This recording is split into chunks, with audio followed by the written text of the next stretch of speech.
Studio Urra बाजार।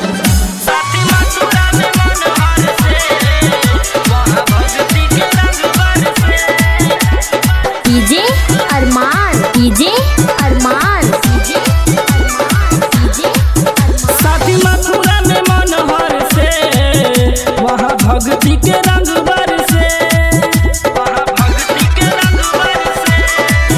साथी मथुरा में मनोहर से वहाँ भक्ति के रंग बरसे। जल ज्ञान की ज्योति दिन रात बन जीते जीवनाथ। हरे कष्ट धरे हाथ सर पे साथी मथुरा में मनोहर से, साथी मथुरा में मनोहर से वहाँ भक्ति के रंग बरसे, वहाँ भक्ति के रंग बरसे, वहाँ भक्ति के रंग बरसे। साथी मथुरा में मनोहर से डीजे अरमान अदापुर। हाय अनमोल तन इस कर लो जतन लगा लो गुरु में ही मन ये भाई। लेके गुरु नाम दान करो उस पे ही ध्यान लो करी आदमी की कमाई। 84 के चक्कर से यमदूत के थप्पड़ से, 84 के चक्कर से यमदूत के थप्पड़ से बच जाई बालक से। साथी मथुरा में मनोहर से, साथी मथुरा में मनोहर से वहाँ भक्ति के रंग बरसे। साथी मथुरा में मनोहर से वहाँ भक्ति के रंग बरसे, वहाँ भक्ति के रंग बरसे, वहाँ भक्ति के रंग बरसे। डीजे अरमान, डीजे अरमान, वहाँ भक्ति के रंग बरसे, वहाँ भक्ति के रंग बरसे।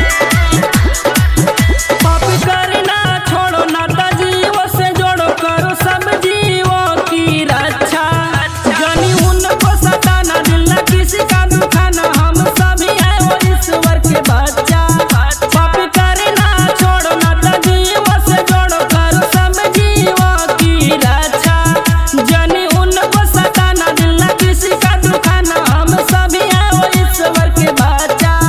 यहाँ कर में तू कटना है सुख दुख आपस में बांटना है।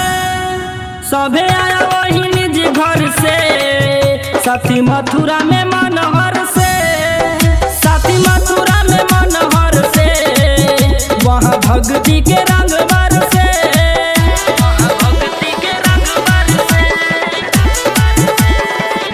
वहाँ भक्ति के रंग बरसे।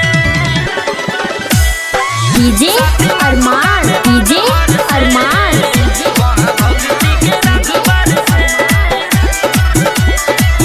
वहाँ भक्ति के रंग बरसे। जो जाए दरबार करे उन्हें उद्धार करे भाव से ही नैया पार। चाहे करो तेरा धाम नहीं मिले राम श्याम सब जीवन जाए बेकार। जो जाए दरबार करे उन्हें उद्धार करे भाव से ही नैया पार। चाहे करो तेरा धाम नहीं मिले राम श्याम सब जीवन जाए बेकार। बिना गुरु न कुछ हो पात कहे ई तेज प्रताप।